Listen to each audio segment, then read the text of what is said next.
Hello, my people. Good evening, good morning, those in Kenya. This is your lady once again, Jacqueline Mokaya. I'd like to take this opportunity to thank you so much for my returning subscribers and the new subscribers. May you be blessed, never lack. Please, let's continue preaching this gospel out there so that we can get more and more subscribers. Thank you so much for always checking me out and for even taking your humble time to listen to what I'm saying. So today I'm going to discuss about the cancer that killed my father. In my previous videos, I shared that I suffered from endometrial carcinoma. My mother died of cervical carcinoma, and my dad died of esophageal cancer. But one thing, when somebody will hear about this story, like my parents died of cancer and I survived cancer, one may think that maybe it's in our gene. No, it wasn't, because in one of my tests, they did the gene test to see if cancer is in the family gene, but it wasn't. So each one of us who got this cancer, we got it through some predisposing factors. Maybe mine was I'd stayed for long without conceiving. That one can be a cause of endometrial cancer or cancer of the uterus. So we don't know what causes cancer, because still it's idiopathic, but they just have predisposing factors that they relate to certain kinds of cancer. So my dad had cancer of the esophagus. Okay, I'll start. It's a long story, because my dad never knew he had cancer of the esophagus. But my father, after the death of my mother, he used to drink, but he became a heavy drinker of local brew. He could drink a lot, and he could say, like, my wife never took beer and she's dead. So when you tell me not to take beer, what do I have to lose or to get? So he didn't care anymore. So one time I went home and I discovered my father could not drink the liquor the way he used to drink. He could have one glass of liquor and another glass of water. After he has drunk his liquor, he will drink the water. It's like it's burning him. But he was not complaining at that particular time. And then maybe I thought, as time goes by, maybe now his body is like deteriorating with this drinking of liquor. So one time I went to attend to a friend's wedding in Iten, and I've been taking care of my late brother's kids ever since they were babies. So we had gone there with my niece Teresa, and because she was one of the flower girls in the wedding. So as I was there, my dad calls me, like just saying hi to me, checking out on me. Then I asked him, how are you guys doing back there at home? He told me, we are all fine apart from this throat. I said, which throat? What's wrong with your throat? Then he said, no, when I swallow the food, I don't feel like it goes straight the way it's supposed to go. It's like it gets stuck somewhere, and then it will go slowly. It doesn't go like the way it's supposed to go straight. It takes some time before it will reach the stomach. Then I'm like, when did that start? He said, I've had that for several months. And you've never said it. He said, oh, I thought like I had a sore throat and it's gonna clear. Then I told him, okay, I'm here in Iten for a wedding, and after the wedding, I'll come over and check on you. but I was so worried because having the background of nursing, I knew there could be something wrong, terribly wrong. There is a mass maybe obstructing the food going direct to the stomach, but I didn't want to believe it could be the same monster that took my mother that is coming for my dad now. So what I did, after the wedding, we went to the village. What is funny, my father had quit smoking, but he was still drinking his liquor like it was something normal. This particular day, when we went home, in Africa, going inside the villages, we don't have like cars or what, we use motorbikes. So I was on a motorbike going home, and then I see my father, he's drunk, he's sleeping under a tree somewhere on the road with my cousins. And then they told him, "That's your daughter." He's like, where? You know, he's drunk, he cannot even see the motorbike has passed. Then when I reached home, because this person, I'm paying him, he can't wait. I told this guy, "I'm paying you. Before I pay you, go bring that old man that you saw sleeping there. Go bring him here for me. And then you come, I pay you all your money."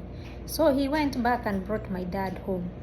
And then when we were talking, he told me he doesn't feel very good, the throat, but he had quit smoking by himself. And when I heard that he has quit smoking, I knew there was something terribly wrong, but he didn't want to like acknowledge.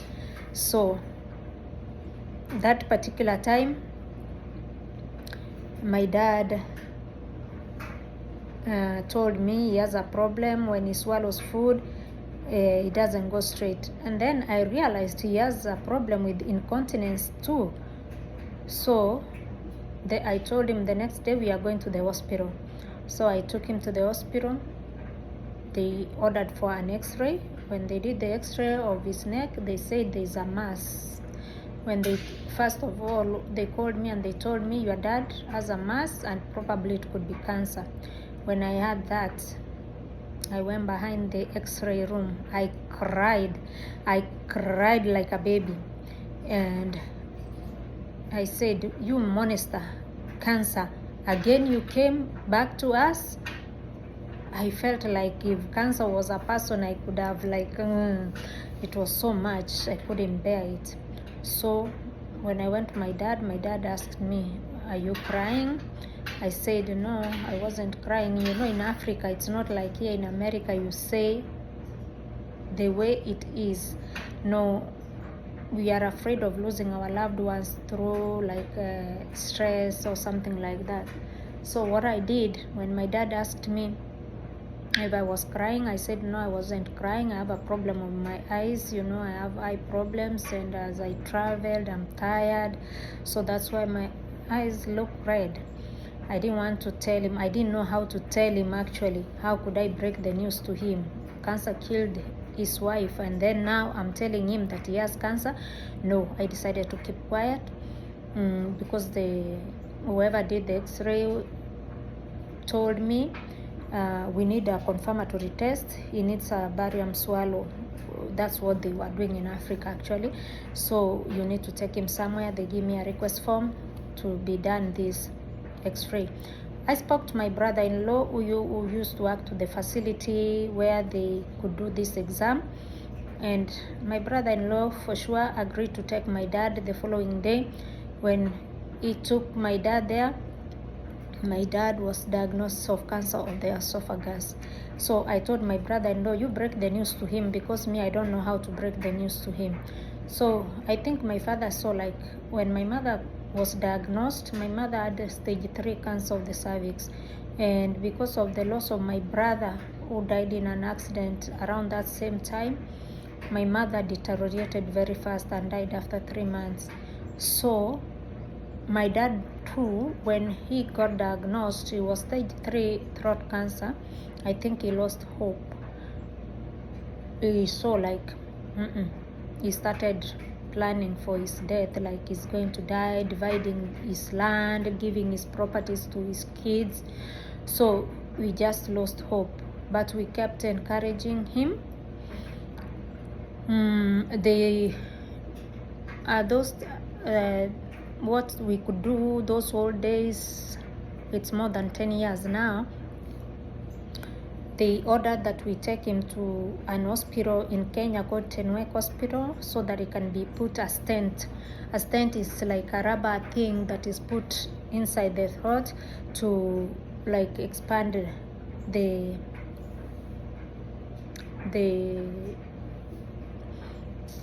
esophagus so that when he swallows he doesn't get problems. But for me, when they put this stent, it made it worse because that day my father lost his voice. He didn't have his voice until he died, and he started coughing. It's like it induced some coughing. He was coughing.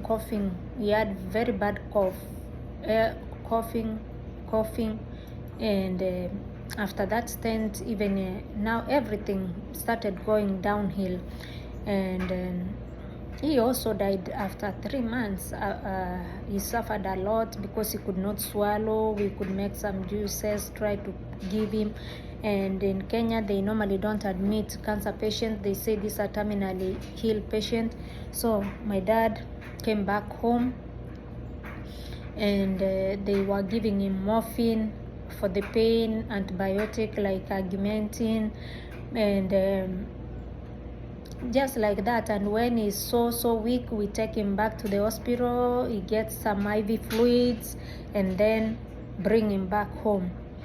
And I went to see him 1 week before he died, and my father was so cachectic or so emaciated, and he used to be carried like a baby. My brother Melchizedek really took care of my dad. He could carry him like a baby, bring him out of the house and take him back in the evening. So I said, let me go back, and then after 1 week maybe I'll come back, or 2 weeks to come and see you. But it didn't take a week before he died. And that day I was really feeling low, like on a Saturday evening. I was feeling low. I was feeling like, that feeling like you don't know, you want to run away, hide somewhere. You feel like something bad is you don't know what you are feeling. But a friend came by the house and we had a good evening with that friend. She kept encouraging me, telling me, no, Jackie, it's gonna be fine. And when she left, I was still feeling, no, I'm not okay. And my dad that day had requested me to take my brother's kids home for blessings. And before I could take my brother's kids home for blessing, I said, let me wake up tomorrow, because the following day was Sunday. I go to church. After church, I go and ask for permission so that I can take my niece and nephew home for the blessings from their grandfather. When I was in the church, I was so nervous. I was, you don't know, you feel like you are not okay. I'm there, but I'm not there. And every time I didn't want to hear any phone call. I didn't want nothing. And then after mass, when I came out, I wanted now to go for a small meeting, go ask for permission. If they give me permission around 1, I take off and take the kids to the village. Because when you are working, you cannot be asking for permission every now and again. I'd asked the previous week when I went to see my dad, and now this is 1 week after that, and he's asking me to take the kids home. So what I did, when I went out from mass, my sister called me. I was afraid to take that phone call, but I took it. And my sister did not know how to tell me, even ask me where I am. She just told me, Daddy has died. That was the darkest moment of my life. I don't know what happened, but I found myself sleeping under a tree in the convent where the sister stayed. So I guess I passed out or something like that. I don't know what happened. So it was the darkest day of my life. That's the 3rd person dying in our family, but 2 of cancer, 1 of accident. So I had to plan the next day and plan to go home, because my dad did not die in the hospital. He was home. There's a piece that I skipped in the middle. On Thursday before this Sunday, between Thursday, I called, and my brother used to have my father's phone. These were those old days when mobile phones were very expensive. Not everybody could afford. So in our family, we had that mobile phone. So I was calling my brother to ask him how my dad is doing, because my dad could not speak. Then I could hear my dad like trying to use his, I don't know how you call that, like monya. We used to say in my mother tongue, monya, like you try to pronounce words but they are not coming out, Then I had my father talking to me, hello, and I'm like, who am I speaking to? It's your dad. And I'm like, oh, where is Melchizedek? Oh, I don't know where he went to. I'm here now by myself. We left the phone. And then I said, okay, I didn't know what to tell him, because he's sick. I can't ask him, how are you doing? Because he will say, I'm okay, or something like that. But you want to ask the person with him to give you the full information how he is doing. So I didn't know what to tell him, because I've already called. So I said, oh, Daddy, I was calling to inform you, because at that time our last born brother had done his 12th grade exam, and he had passed very well. So I told him, Melky did good in the exam. What did he get? I said, he got a B plus. A B plus? No, he had like a D plus. A D plus, D for dog, or? And then I said, no, he got a B for boy, B plus. So he's going to university. He said, where will I get? Oh God, I wish I had wings to fly right now. I'm so happy. That's what I was waiting for. Now, if I rest, I'll rest in peace. So after that, that's when my father went down, because that Saturday they say he was okay. He signed some documents. He was talking English. The priest came and gave him the anointing of the sick, and he was like waiting for the priest to bring him the sacrament on Sunday. But that Saturday he told them, the priest said he's coming on Sunday. I don't know if he will get me or not. So he was feeling himself.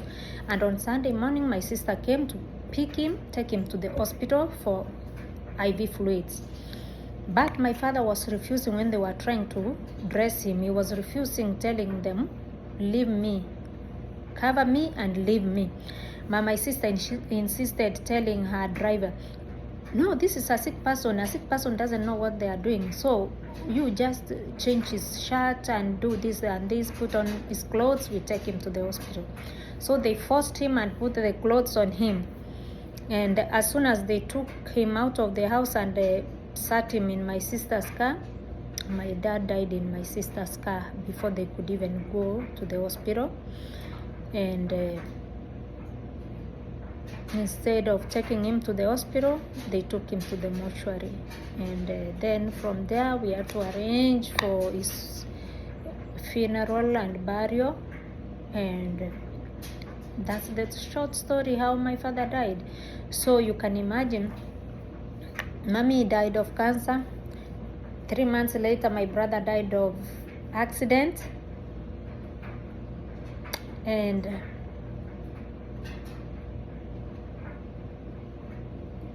6 years later, my dad died of cancer again. And 17 years later, I'm diagnosed of cancer. Not easy, but through the grace of our Lord, all is possible. Because I'm a conqueror, I'm a fighter. I cannot let anything take me back. I will fight until the end of the tunnel. I've fought it. I've won it. Cancer will never see me again. I'm not going to allow this small thing called cancer to destroy my life. I'm still strong. I'm still young. I want to live my life.